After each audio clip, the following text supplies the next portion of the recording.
നമസ്കാരം. ശബരിമല സ്വർണ്ണക്കൊള്ള കേസിൽ തന്ത്രി കണ്ഠരര് രാജീവരുടെ അറസ്റ്റോടെ അന്വേഷണത്തിന്റെ ഗതി തന്നെ അപ്രതീക്ഷിതമായി മാറിയിരിക്കുകയാണ്.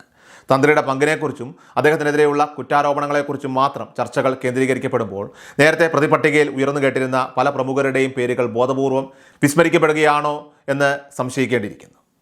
ദേവസ്വം ബോർഡ് മുൻ ഭാരവാഹികളായിട്ടുള്ള പത്മകുമാർ, എൻ വാസു എന്നിവരുടെയും മുൻ മന്ത്രി കടകംപള്ളി സുരേന്ദ്രൻ ഉൾപ്പെടെയുള്ളവരുടെയും പേരുകൾ ചർച്ചകളിൽ നിന്ന് അപ്രതീക്ഷിതമായത് അത് അന്വേഷണ സംഘത്തിന്മേലുള്ള രാഷ്ട്രീയ സമ്മർദ്ദത്തിൻ്റെ ഫലമാണെന്ന് വിശ്വസിക്കുന്നവർ ഏറുകയാണ്. ഒന്നാം പ്രതി ഉണ്ണികൃഷ്ണൻ പോറ്റിയും തന്ത്രിയും തമ്മിലുള്ള ബന്ധത്തിന് മാത്രം അമിത പ്രാധാന്യം നൽകുന്നതിലൂടെ കേസിൻ്റെ യഥാർത്ഥ ഗുണഭോക്താക്കളെ നിയമത്തിന് മുന്നിൽ നിന്ന് മറച്ചുപിടിക്കാനുള്ള ഗൂഢശ്രമം നടക്കുന്നുണ്ടോ എന്ന ചോദ്യവും ഉയരുന്നുണ്ട്. തന്ത്രിയുടെ അറസ്റ്റ് ഈ കേസിലെ വമ്പൻ സ്രാവുകളിൽ നിന്ന് പൊതുശ്രദ്ധ തിരിക്കാനുള്ള ഒരു തന്ത്രമാണെന്ന വാദത്തിന് ഇത് വലിയ തോതിൽ ബലം നൽകുന്നുണ്ട്. പ്രത്യേക അന്വേഷണ സംഘത്തിന് വിശ്വാസ്യത തന്നെ ചോദ്യം ചെയ്യുന്ന രീതിയിൽ രൂക്ഷമായ പരാമർശങ്ങളാണ് കഴിഞ്ഞ ദിവസങ്ങളിൽ ബഹുമാനപ്പെട്ട ഹൈക്കോടതിയിൽ നിന്നും ഉണ്ടായത്. സത്യസന്ധരായിട്ടുള്ള ഉദ്യോഗസ്ഥരെ ഉൾപ്പെടുത്തി രൂപീകരിച്ച സംഘമായിരുന്നിട്ടും കോടതിയുടെ കർശന നിരീക്ഷണമുള്ളപ്പോഴും അന്വേഷണത്തിൽ ചില വിവേചനങ്ങൾ പ്രകടമാണ്.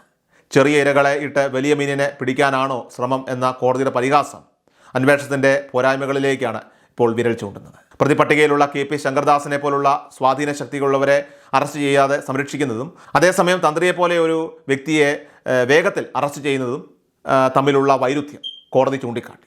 ഒരു പ്രതി ആശുപത്രിയിൽ കിടക്കുന്നതും അയാളുടെ മകൻ പോലീസ് ഉദ്യോഗസ്ഥനായതിനാൽ അറസ്റ്റ് വൈകുന്നതുമൊക്കെ ഭരണകൂടവും അന്വേഷണ ഏജൻസി തമ്മിലുള്ള അവിശുദ്ധ കൂട്ടുകെട്ടാണോ എന്ന സംശയത്തിനും ഇപ്പോൾ ആക്കം കൂട്ടുന്നുണ്ട്. ഈ സംസ്ഥാനത്ത് നടക്കുന്ന തികഞ്ഞ അസംബന്ധമാണെന്ന കോടതിയുടെ നിരീക്ഷണം അന്വേഷണ ഉദ്യോഗസ്ഥർക്കുള്ള കനത്ത തിരിച്ചടി തന്നെയാണ്. തന്ത്രിയെ മാപ്പസാക്ഷിയാക്കാനുള്ള നീക്കം നിയമപരമായിട്ടുള്ള യുക്തിക്ക് നിരക്കാത്തതാണെന്നതാണ് മറ്റൊരു പ്രധാന വസ്തുത. സാധാരണയായി ഒരു കുറ്റകൃത്യത്തിന് നേരിട്ടുള്ള സാക്ഷികളില്ലാത്ത സാഹചര്യത്തിലോ അതീവ രഹസ്യമായി നടപ്പിലാക്കിയ ഗൂഢാലോചനകൾ പുറത്തു കൊണ്ടുവരാനോ ആണ് പ്രതികളിൽ ഒരാളെ മാപ്പുസാക്ഷിയാക്കുന്നത്. എന്നാൽ ശബരിമലയിലെ പോലെ ലക്ഷക്കണക്കിന് ഭക്തർ വന്നു പോകുന്ന ഒരു സ്ഥലത്ത് അവിടെ നടക്കുന്ന പ്രവർത്തനങ്ങൾക്ക് സാഹചര്യ തെളിവുകളും ദൃശ്യങ്ങളും ധാരാളമായി ലഭ്യമാണ്. സ്വർണം കടത്തിക്കൊണ്ടുപോയതിൻ്റെ CCTV ദൃശ്യങ്ങൾ ഉണ്ടെന്നിരിക്കെ ഒരു മാപ്പുസാക്ഷിയുടെ മൊഴിക്ക് അവിടെ എത്രത്തോളം പ്രാധാന്യമുണ്ട് എന്നത് തർക്കവിഷയമാണ്. ശ്രീകോവിലിൽ നിന്ന് ദൈവിക കർമ്മങ്ങൾ ചെയ്യുന്ന തന്ത്രിക്ക് ദേവസ്വം ബോർഡിൻ്റെ സംഘടിതമായ നീക്കങ്ങളെ എതിർക്കാനോ തടയാനോ ഉള്ള ശേഷിയുണ്ടാകില്ല. ഭീഷണിക്ക് വഴങ്ങിയോ മൗനാനുവാദം നൽകിയോ നിൽക്കേണ്ടി വന്ന ഒരാളെ മാപ്പസാക്ഷിയാക്കുന്നത് യഥാർത്ഥ പ്രതികളായ ഉന്നത ഉദ്യോഗസ്ഥരെയും രാഷ്ട്രീയക്കാരെയും ഒക്കെ തന്നെ രക്ഷിക്കാനുള്ളതാണെന്ന് കരുതാതിരിക്കാൻ കഴിയില്ല. തന്ത്രി കുടുംബത്തിൻ്റെ പാരമ്പര്യവും അവരുടെ വിശ്വാസ്യതയും പരിശോധിക്കുമ്പോൾ ദേവന്റെ വിഗ്രഹത്തിൽ ചാർത്തിയ സ്വർണ്ണപ്പാളികൾ മോഷ്ടിക്കാൻ അവർ കൂട്ടുനിൽക്കും എന്നത് സാമാന്യ ബുദ്ധിക്ക് നിരക്കുന്നതല്ല. പൂജാകർമ്മങ്ങളിലൂടെ ഉപജീവനം നടത്തുന്ന അവർ അഴിമതിയിലൂടെ പണമുണ്ടാക്കാൻ ശ്രമിച്ചേക്കാം എന്ന് വാദിച്ചാൽ പോലും ശബരിമലയിലെ പുണ്യവസ്തുക്കൾ കടത്തിക്കൊണ്ടു പോകുന്ന പ്രവൃത്തിയിൽ പങ്കാളികളാകുന്നത് അവരുടെ കുടുംബത്തിൻ്റെ തന്നെ അവകാശങ്ങളെയും വിശ്വാസ്യതയും തന്നെ തകർക്കുന്ന ഒന്ന് തന്നെയാണ്. ദേവസ്വം ബോർഡ് നേരിട്ട് ചെയ്യുന്ന പ്രവൃത്തികളെ ചോദ്യം ചെയ്യാൻ തന്ത്രിക്ക് പരിമിതികളുണ്ട്. അങ്ങനെ ഒരാളെ ക്രിമിനൽ ഗൂഢാലോചനയുടെ ഭാഗമാക്കി മാറ്റുന്നത് അന്വേഷണ സംഘം സ്വീകരിക്കുന്ന തെറ്റായിട്ടുള്ള നിലപാടാണ്. തന്ത്രിയുടെ വസതിയിൽ നിന്ന് കൃത്യമായ തെളിവുകളോ പണമോ കണ്ടെടുക്കാൻ സാധിച്ചില്ലെങ്കിൽ ഈ അറസ്റ്റ് അത് പിൽക്കാലത്ത് കേസ് തന്നെ പരാജയപ്പെടാൻ കാരണമായേക്കാം. അന്വേഷണ സംഘം ശേഖരിച്ച തൊണ്ടിമുതലുകളെ സംബന്ധിച്ചും വലിയ രീതിയിലുള്ള പരിഹാസങ്ങൾ നിയമവൃത്തങ്ങളിൽ ഉയരുന്നുണ്ട്.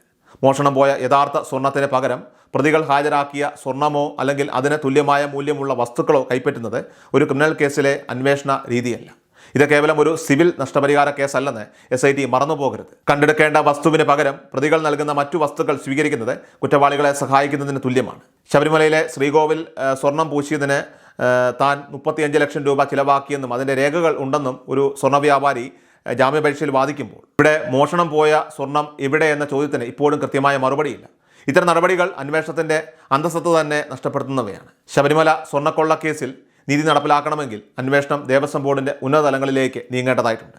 കേവലം പൂജാരിമാരിലോ തന്ത്രിയിലോ മാത്രം അന്വേഷണം ഒതുക്കി തീർക്കാനായിട്ട് ശ്രമിക്കുന്നത് രാഷ്ട്രീയ യജമാനന്മാരെ രക്ഷിക്കാനുള്ള ശ്രമമാണ് എന്നത് വ്യക്തമാണ്. ദേവസ്വം ബോർഡിൻ്റെ മുൻ പ്രസിഡന്റിന് ഈ സംഭവങ്ങളിലുള്ള ഉത്തരവാദിത്തത്തിൽ നിന്ന് ഒരു കാരണവശാലും ഒഴിയാൻ സാധിക്കില്ല എന്ന് കോടതി തന്നെ വ്യക്തമാക്കിയിട്ടുണ്ട്. ഉദ്യോഗസ്ഥർ എത്ര മിടുക്കരായാലും രാഷ്ട്രീയ സമ്മർദ്ദത്തിന് വഴങ്ങിയാൽ അത് നിയമവ്യവസ്ഥയുടെ പരാജയമായി തന്നെ മാറും. എന്നിരുന്നാലും ഹൈക്കോടതി ഈ കേസിലെ ഓരോ ചലനങ്ങളും സസൂക്ഷ്മം നിരീക്ഷിക്കുന്നു എന്നതും വീഴ്ച വരുത്തുന്ന ഉദ്യോഗസ്ഥരെ പരസ്യമായി വിമർശിക്കുന്നു എന്നതും വലിയ ആശ്വാസം നൽകുന്ന കാര്യമാണ്.